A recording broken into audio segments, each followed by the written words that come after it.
Student, इस video के अंदर हम लोगों ने एक्सरसाइज 6.11 के क्वेश्चन नंबर 10, 11 एंड 12 को कंप्लीट करना है इसी वीडियो में।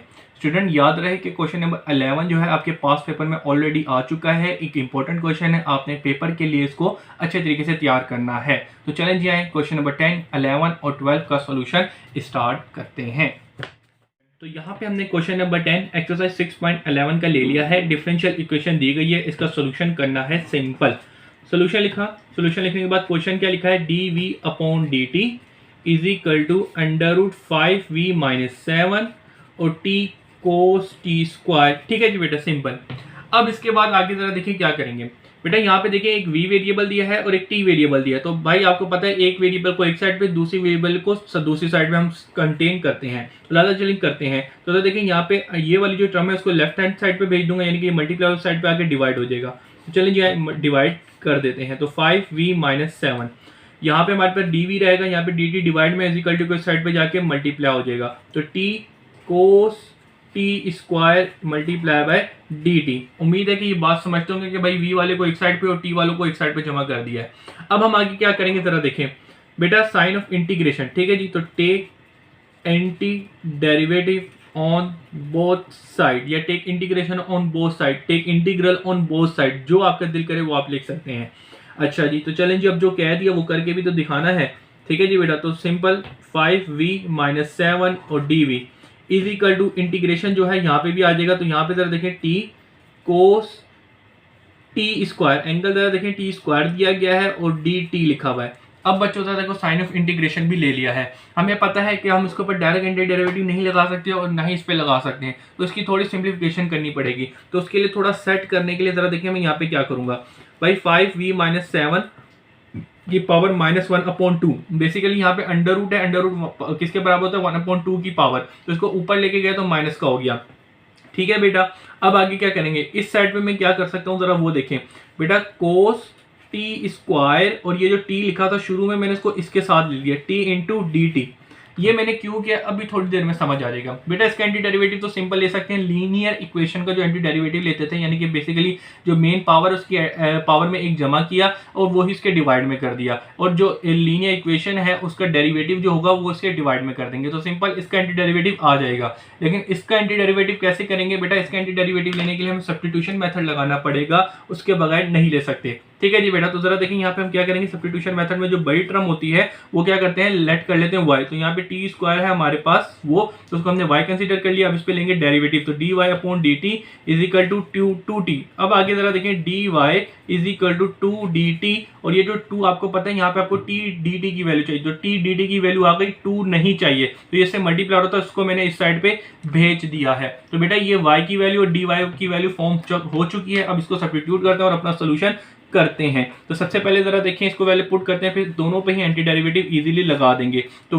5v-7 की power -1/2 dv is equal to, जरा देखें यहाँ पे क्या होगा, तो कोस लिखा है मैंने, कोट लिख दिया, सॉरी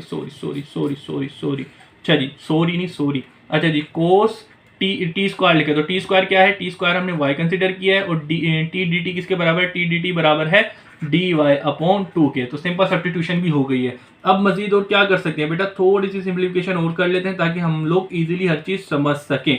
ठीक है जी बेटा, तो अब यहाँ पे देखें जो 2 था उसको मैं इज्जत के साथ बाहर निकाल दूंगा और एंटी डेरिवेटिव मेन फंक्शन कोस y के साथ लगा दूंगा। अब जरा देखें यहाँ पे क्या करेंगे बेटा, इसका एंटी डेरिवेटिव लेते हैं। तो भाई मेन फंक्शन क्या है यहाँ पे, 5v-7 की पावर -1/2, इसके अंदर एक जमा करेंगे तो क्या हो जाएगा, 1/2 पॉजिटिव बन जाएगा और वही इसके डिवाइड में आ जाएगा। फिर इसके बाद क्या करना है बेटा, फिर इसके बाद जो लीनियर इक्वेशन है उसका डेरिवेटिव डिवाइड होगा। तो जरा देखें 5v का डिवाइड करूंगा डेरिवेटिव v का डेरिवेटिव 1 आएगा और 5 से मल्टीप्लाई करूंगा 5 हो जाएगा, -7 का डेरिवेटिव लूंगा 0, तो इसके अंदर ही डिवाइड कर, इसके अंदर ही ऐड करूंगा, सब्ट्रैक्ट करूंगा, मेरे पास होल जो इसका डेरिवेटिव आएगा इस टर्म का वो 5 आएगा। तो लिहाजा आपको पता है जब लीनियर इक्वेशन का हम एंटी डेरिवेटिव लेते हैं तो उस लीनियर इक्वेशन का जो डेरिवेटिव है वो डिवाइड हो जाता है जब हम एंटी डेरिवेटिव कर रहे होते हैं। तो सिंपल इसका एंटी डेरिवेटिव आ गया, इज इक्वल टू 1/2। यहाँ पे चलते हैं, तो बेटा कोस y का एंटी डेरिवेटिव क्या होगा, कोस का एंटी डेरिवेटिव होता है सिंपल साइन y लिखा तो y आ गया एंड प्लस c, तो एंटी डेरिवेटिव इसका भी हो गया। अब थोड़ी करते हैं सिंप्लीफिकेशन।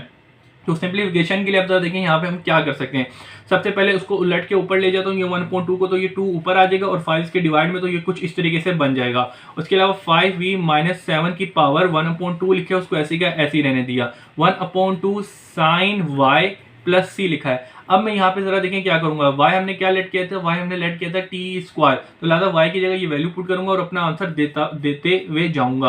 तो उससे पहले यहाँ पे जरा देखें हम इसको इस तरीके से लिख सकते हैं, 1/2 स्क्वायर रूट के बराबर होता है, तो उसको मैंने उसमें कन्वर्ट कर दिया, is equal to 1/2 half sine y लिखा है, तो y की जगह क्या आ जाएगा t² एंड प्लस सी। तो this is your final answer. बहुत ही आसान था, बेसिक सिंप्लीफिकेशन करते हुए, वही काम करते हुए जो पहले करते हुए आ रहे हैं। आपका आंसर आपको मुबारक हो स्टूडेंट। तो यहाँ पे हम लोगों ने क्वेश्चन नंबर 11 ले लिया है, एक्सरसाइज 6.11 का, जो कि आपके पास पेपर में भी आया हुआ है।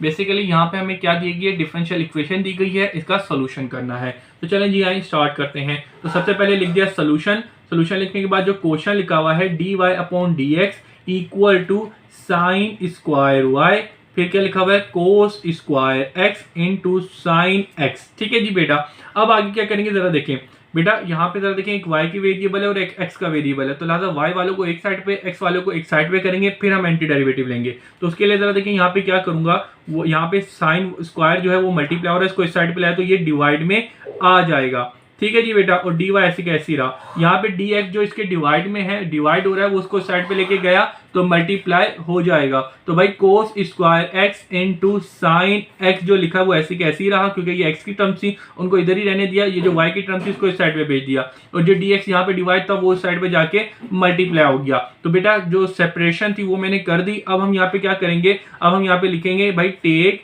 Anti derivative. ठीक है जी, take antiderivative on both side. तो एंटी डेरिवेटिव लेते हैं बोथ साइड पे, तो भाई दोनों साइड पे साइन ऑफ इंटीग्रेशन आ जाएगा, sine square y dy is equal to sign of integration यहाँ पे भी आ जाएगा cos square x into sine x। ठीक है जी बेटा dx।